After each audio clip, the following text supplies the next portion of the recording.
हरे कृष्ण भक्तों, आज की इस वीडियो में हम इन विषयों पर आलोचना करेंगे। पहला है भगवान संबंधित, यानी भगवान के बारे में कुछ मनुष्य में कैसी-कैसी गलतफहमियां होती है। दूसरा, भगवान और हम में क्या-क्या सिमिलरिटी होती है और क्या-क्या डिफरेंस होते हैं। तीसरी, भगवान इस धराधाम पर क्यों अवतरित होते हैं। और अंत में जानेंगे भगवान की सेवा में हमें क्यों नियुक्त होना चाहिए।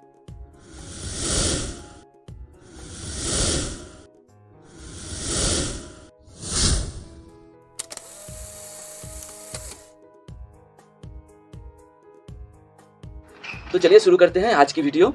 भगवान की सेवा में हमें क्यों नियुक्त होना चाहिए। हमारे इस मनुष्य समाज में अवश्य ही अलग अलग चिंतन शक्ति और मानसिकता के लोग होते हैं। इनमें से कुछ लोग ऐसे होते हैं जो जीवन की शुरुआत ही से अब तक सिर्फ भौतिक शिक्षा और भौतिक वस्तुओं में ही डूबे हैं।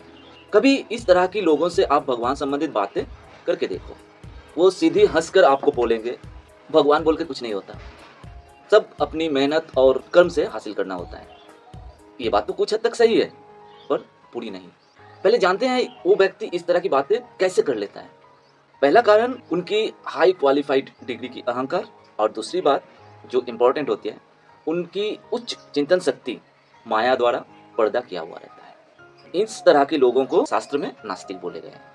दूसरे एक और प्रकार के लोग होते हैं जिन्हें आधा आस्तिक या मायावादी बोले जाते हैं। इनकी भाषा में भगवान क्या है, मैं भगवान हूँ, आप भगवान हो, ठीक है। पर जरा सोचो, इनके कहने के मुताबिक सड़क पर कितने भगवान खुलेआम घूमे जा रहे हैं। ये व्यक्ति ऐसे कैसे बोल लेता है?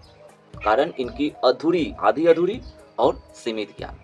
इनको सिर्फ इतना ही पता है कि भगवान सभी के हृदय में विराजते हैं, पर इसका ये तो मतलब नहीं बन जाता कि हर कोई भगवान है। आप एक ग्लास दूध लेकर किसी गंदे नाली में जाके डाल दो, क्या वो नाली दूध की गंगा बन जाएंगे? मित्रों, चाहे वो किसी भी मार्ग में हो, आधी अधूरी ज्ञान ना तो खुद के लिए अच्छी होती है और ना वो दूसरों की भलाई के लिए काम आएंगे। इसीलिए सही जानकारी अगर पाना चाहते हैं तो अपने धर्म के ही सात्विक जो शास्त्र होते हैं उन्हें जरूर पढ़ा करो। कारण सिर्फ एक मनुष्य को छोड़कर भगवान की बनाई इतनी सारी जीवों में किसी में सामर्थ्य नहीं है कि शास्त्र को पढ़ ले। उस समय की मुनि ऋषियां अपनी सभी सुख और आराम को त्याग कर सिर्फ हमारे कल्याण हेतु इतने सारे शास्त्र और ग्रंथ लिख कर गए। हम अगर उनकी उपयोग ना करें तो हम भगवान के दिए हुए इस मानव जीवन की ऑलरेडी बहुत समय नष्ट कर चुके हैं। खुद भगवान भी हमारी मुक्ति के लिए और हमें उनके तरफ जाने की राह दिखाने के लिए, चाहे वो श्री कृष्ण हो या श्री चैतन्य हो, आदि रूप में भगवान अवतरित होकर फिर से धर्म को ताजा कर जाते हैं। आपको सिर्फ इतना ही पता हो सकता है कि ये गीता की ज्ञान कुरुक्षेत्र की भूमि से शुरू हुई है, पर ये सत्य नहीं। भगवान ने जिस वक्त ब्रह्मांड की रचना की थी, उस वक्त विवस्वान यानी सूर्य देव को ये शिक्षा दी गई थी। इसी सूर्य वंश में भगवान श्री राम के रूप में आए थे। श्री राम के ही कुछ जन्म पूर्व उनके पूर्वज इक्ष्वाकु तक ये गीता की ज्ञान आई थी, फिर विलुप्त हो गई। इस शिक्षा को फिर से बांटने के लिए भगवान को आना था, ये भी एक कारण है। क्योंकि भगवान गीता में खुद कहे हैं कि जब जब धर्म की हानि होगी मैं अवतरित करूंगा। उसी गीता में भगवान बोले हैं कि समस्त जीव मेरे ही अंश से बने हैं, मेरे ही अंश है। पर इसका ये मतलब कभी नहीं होता कि हम सभी भगवान हैं। भगवान और भी बोले हैं, गुण के हिसाब से वे सभी मेरे से भिन्न नहीं हैं, पर मात्रा के हिसाब से वो अवश्य ही भिन्न है। जैसे कि एक बाल्टी दूध से हम अगर एक बूंद उठाते हैं तो उस एक बूंद दूध में दूध की सारी गुणवत्ता मौजूद होती है, पर एक बाल्टी दूध के मात्रा से ये मात्रा अति नगण्य होती है। भगवान सर्वशक्तिमान है। वो अपनी सृष्टि के तौर पे प्लैनेट्स, स्टार्स, ब्रह्मांड इत्यादि बनाते हैं और उन्हें स्पेस पे छोड़ रखे हैं, वो तैर रहे हैं।